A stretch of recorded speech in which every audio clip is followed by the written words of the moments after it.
Hello साथी, welcome to current affair shorts में आपका हार्दिक स्वागत है। जैसा कि आप मेरे पीछे एक टैगलाइन सा देख रहे होंगे जिसमें लिखा हुआ है, भारत ने अभी रिसेंटली एक एलपीजी एटीएम की शुरुआत की है। जिसमें आप लोगों ने इसके बारे में इसलिए सुना होगा क्योंकि ईरान और इजराइल के वॉर के चलते हालात बहुत ऐसे गंभीर हो चुके हैं भारत के अंदर कि जितना भी नेचुरल गैस की सेवाएं थी, सर्विसेज थी, वो रास्ता ही ब्लॉक हो चुका है, जिसकी वजह से वहां से कोई भी ईंधन यानी कि हमारा नेचुरल गैस सिलेंडर या चाहे कह सकते हो पेट्रोल डीजल जो भी हम लोग मिडिल ईस्ट कंट्री से मंगाते थे, वो सब आना बंद हो चुका है। क्योंकि ये ईरान इतना खच्चर देश है कि इस बंदे ने क्या काम करा, straight of Hormuz he block कर दिया। जिसकी वजह से कहते हैं कि रास्ता ही ब्लॉक होने की वजह से बहुत सारी चीजें हमारे इंडिया तक नहीं पहुंच पा रही हैं, सेवाएं बंद हो गई हैं। ईरान और इसराइल का वॉर कब तक चल रहा है, किस तरीके से चल रहा है, अभी हमें कुछ नहीं पता। और इस वजह से हमें गैसेस की और कई सारी चीजों का सामना करना पड़ रहा है। पेट्रोल डीजल से जितनी गाड़ियां चल रही है उनमें भी प्रॉब्लम आनी शुरू हो जाएंगी, क्योंकि पेट्रोल डीजल का भी स्टॉक हमारे पास खत्म होता जा रहा है। इसलिए सरकार कहीं ना कहीं सोच रही है क्यों ना हम गाड़ियों का आवागमन ही रोक दें, लॉकडाउन कर देते हैं। लॉकडाउन से लोग आना जाना जब बंद करेंगे तो पेट्रोल और डीजल को बचाया जा सकता है। और कब से जब तक बचा लेंगे जब तक इनका वॉर खत्म ना हो जाता। अब इस चक्कर में सरकार के दिमाग में लॉकडाउन जैसी स्थिति भी पैदा हो रही है, पर हम लोग वो बाद में बात करेंगे। लेकिन अभी रिसेंटली क्या किया, इन सारी चीजों का सॉल्यूशन अभी खासकर सबसे ज्यादा सॉल्यूशन चल रहा है बच्चे सिलेंडर को लेकर। क्योंकि दुनिया के हर एक घर में, हर एक किचन के अंदर खाना जो बनता है वो सिलेंडर के भरोसे बनता है। सिलेंडर खत्म होते ही सबसे पहले लाइन लगती है काउंटर पे।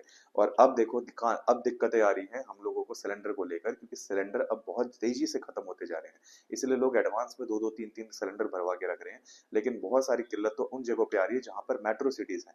तो अभी रिसेंटली गुरुग्राम के अंदर जो शहर है, वहां पर सरकार ने एलपीजी एटीएम सिलेंडर की शुरुआत की है। और एलपीजी एटीएम का मतलब होता है बच्चे, जिस तरीके से आपका ऑटोमेटेड टेलर मशीन कैश को निकालने के लिए होता है, वैसे ही सिलेंडर को निकालने के लिए भी एक ऑटोमेटेड टेलर मशीन गुरुग्राम में लगाया जा रहा है। इसमें क्या होगा, आपको मशीन के पास जाना है और अपना रजिस्टर्ड मोबाइल नंबर डालना है, या आईडी या कोई भी ओटीपी या कोई स्मार्ट कार्ड का यूज करना है। उसके वजह से आपके मोबाइल पर एक ओटीपी आएगा, जैसे रजिस्टर्ड करोगे उसके दौरान आपका सिलेंडर आपका उस मशीन से निकलकर बाहर आ जाएगा। उस सिलेंडर को आप लेकर जाकर यूज कर सकते हैं। अब बताए, दिमाग में आता है कि सिलेंडर की जो सेवा है एलपीजी एटीएम की, शुरू कौन से स्टेट में की गई है? हरियाणा के गुरुग्राम से शुरू की गई है। पहला सिलेंडर आपका एलपीजी एटीएम मशीन कहाँ लगाई गई है? गुरुग्राम में लगाई गई है। अब क्वेश्चन आता है कि एलपीजी सिलेंडर में कौन सी गैस होती है?